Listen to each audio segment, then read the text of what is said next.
In 2000, Your review. Oh shit. Your review. I'm gonna react to the Tom Tyler creator, the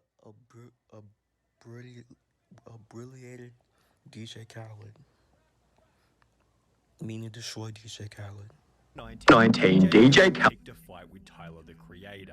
It became the biggest mistake of Khaled's whole career. But before we talk about exactly what they said to each other, let's first briefly discuss why they began fighting in the first place. Tyler the Creator had gained a reputation for dropping an album every 2 years, although none of them had ever debuted at number 1 on the Billboard 200. Goblin debuted at number 5, Cherry Bomb debuted at number 4, Wolf debuted at number 3, while Flower Boy debuted at number 2. By following this trend, it seemed his next album could be the first to take home the number 1 placement, provided he could bypass the biggest rat in music, DJ Khaled. As hard as it might be to admit, Khaled was definitely more successful than Tyler in terms of commercial performance. By 2019, DJ Khaled already had 2 number 1 albums, while his most popular music video had almost 10 times the views in comparison to Tyler's most popular music video. With over 50 placements in the Billboard Hot 100, it's no surprise that Tyler himself described DJ Khaled by stating, "Because his whole identity is being number 1. It's we the best, we the number 1." which is without a doubt the position that DJ Khaled was hoping for when he began to work on another album for release at the same time as Tyler's next project. Titled Father of Assad, DJ Khaled's album was what you might call commercially perfect, with a feature from a massive artist on every. Damn, Khaled got Travis Scott, Post Malone, Nipsey Hussle, John Legend, Nas, CeeLo Green, Meek Mill, Lil Baby, Jeezy, Young Jeezy, Rick Ross, Lil Wayne, Gunna, Jay-Z, Future, Beyonce. Damn, this album's star-studded. Got mad stars in this album. single song, Jay. Future, Beyonce, Chris Brown. So he should be able to chart in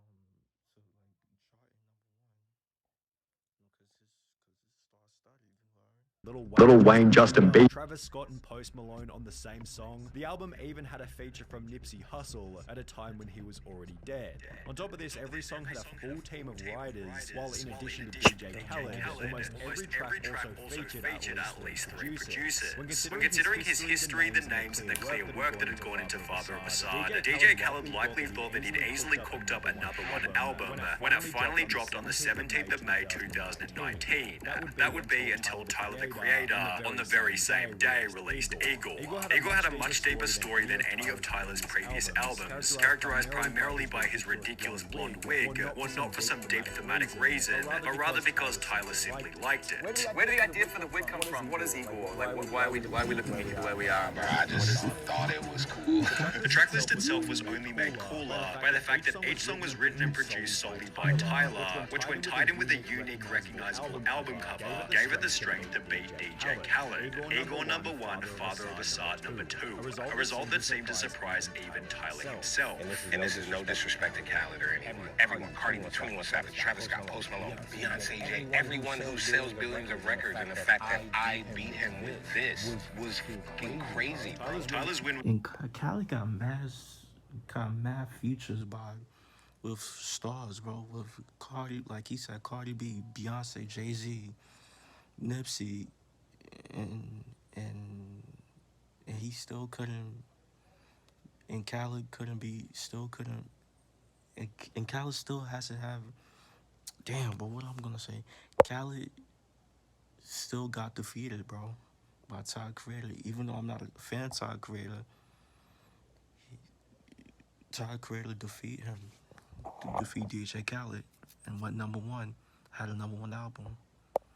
Covered in news article and celebrated by those rooting for the underdog. Imagine having 20 features on your album just to be number 2 to a man with a synth addiction.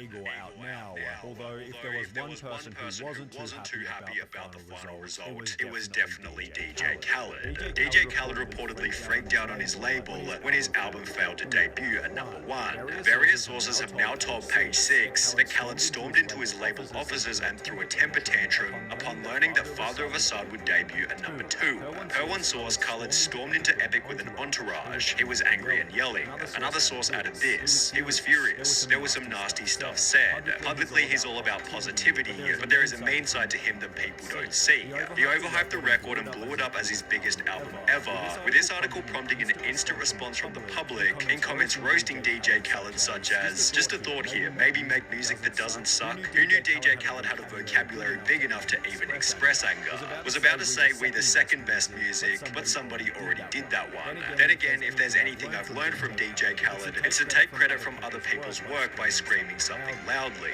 As DJ Khaled's temper tantrum began to go viral, he'd backpedal in the face of criticism by stating that apparently he was only annoyed at Billboard. DJ Khaled's reported anger about the sales of his album have nothing to do with the success of Tyler the Creator, which seemed to clear DJ Khaled of any wrongdoing until he'd post this video on his Instagram story just a few hours later.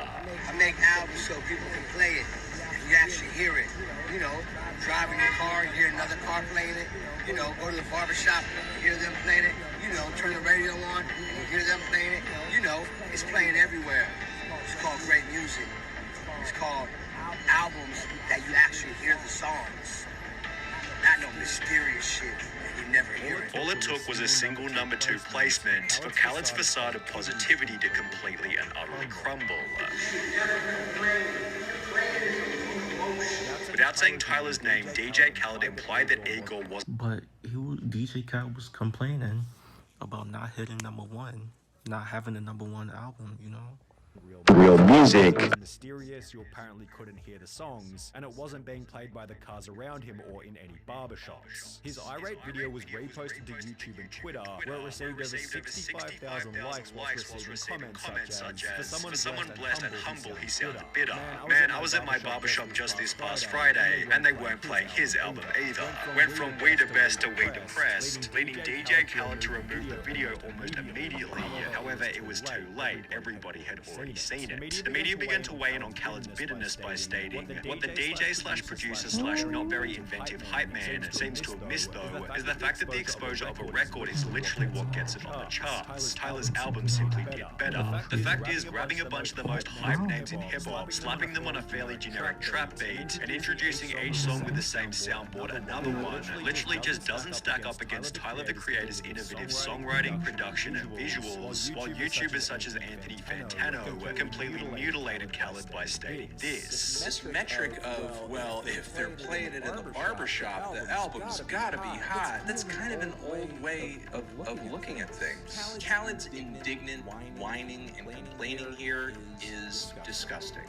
And all it really shows at the end of the day is how out of touch he is. You can't just assemble Cardi B and 21 Savage onto a generic-ass trap beat and expect people to love you and praise you and think you're a genius and think you're amazing. Things became even worse down in the comments section, where one user highlighted, "It's worth mentioning that when Tyler dropped Flower Boy, it debuted at number 2 behind Lana Del Rey's album by just over 1,000 units. Instead of being upset, he congratulated Lana and continued to flex his artistry even more with Igor, showing that Tyler acted humbly when placed in the same position. Therefore, everybody began to wonder, what was Tyler's response going to be back to DJ Khaled? Well, in the beginning, Tyler stated that he simply let that number 1 position speak, while using the brief window of opportunity to drive even more exposure back to his album.